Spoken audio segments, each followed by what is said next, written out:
The book of Vayikra or Leviticus, which we're currently reading in Shul on Shabbat, it can be quite difficult through a contemporary lens. A lot of it has to do with sacrifices and rituals that people would bring during the time of the Beit HaMikdash, which are no longer practiced.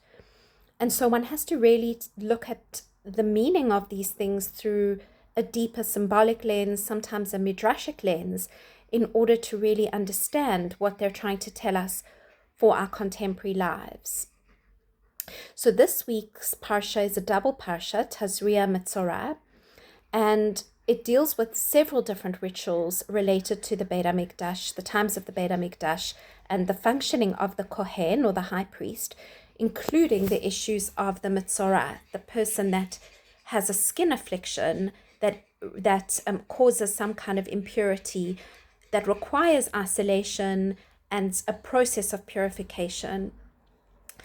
The Torah, though, the parsha, though, opens with the impurity, which can be a sensitive word for many of us, of a woman after childbirth and the process that she needs to go through to purify herself. Apparently, she has to bring both an elevation offering as well as a sin offering after a period of days after childbirth.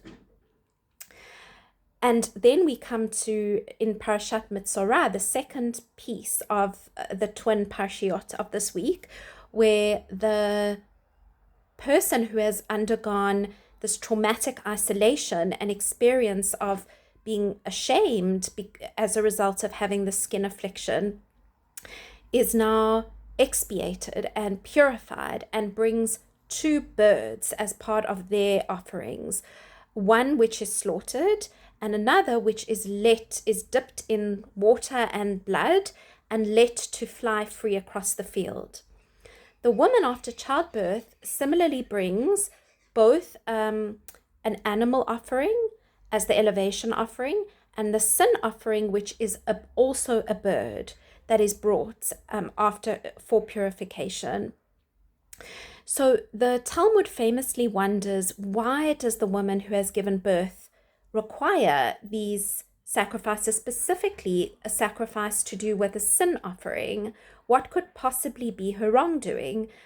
And the Talmud talks about how the woman tends to take an oath during her time of distress, when she's experiencing labor pains, that she will not be with her husband again as a result of, the terrible pain that she experiences during labor. And then, of course, we have amnesia after childbirth, and we do reunite with our families and our husbands, and please God have more children. And she then does not keep this oath, and as a result brings this korban chatat, or this sin offering. Now, obviously, this idea of wrongdoing and that's how she felt is a bit strange to our modern minds.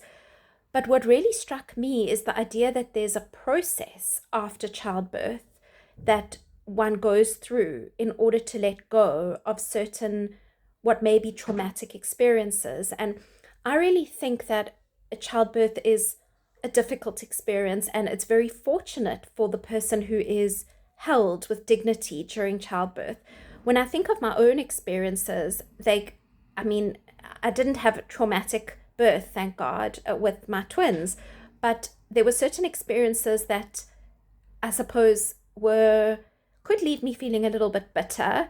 I had an anesthetist who was giving me the spinal block, who was sort of pacing up and down, very impatient for his next gig. I was about to go through this life-changing experience, and he was looking at his watch when he could go to his next gig.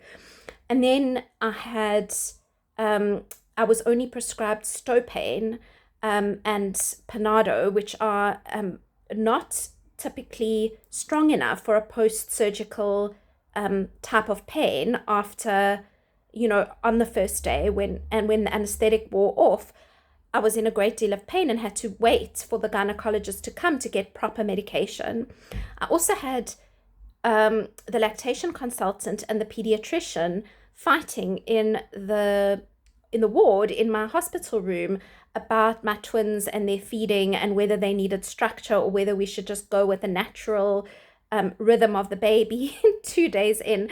So I'm kind of laughing about all of this now. And obviously there's experiences of indignity, and I think that a person can look back with maybe some resentment that one wasn't held more delicately through these experiences. And I think that it's really interesting, this idea. I found it maybe quite liberating. And I think that bringing sacrifices, look, today with the animal rights movements and modern sensibilities, it might be very strange, but I think the idea of catharsis and closing a process and letting go and transcendence from what might not be an idyllic experience, and that one then separates from it. And yes, it's a bit gory, the idea of the way the sacrifices are done, but one separates oneself from that into, and I think sometimes very difficult births can put women at risk of postpartum depression. So to be able to go through some kind of process of not purification as if the woman has done anything wrong, but almost trauma debriefing and rising above, so that this experience, it doesn't color everything with regards to parenthood. And I think the Torah is sensitive in realizing that childbirth is not an idyllic experience, and that then we start our parenting journey. And just because we start out with this potentially difficult experience that doesn't always feel so dignified, doesn't mean that that needs to color everything, that one can have a fresh page with the bringing of these sacrifices.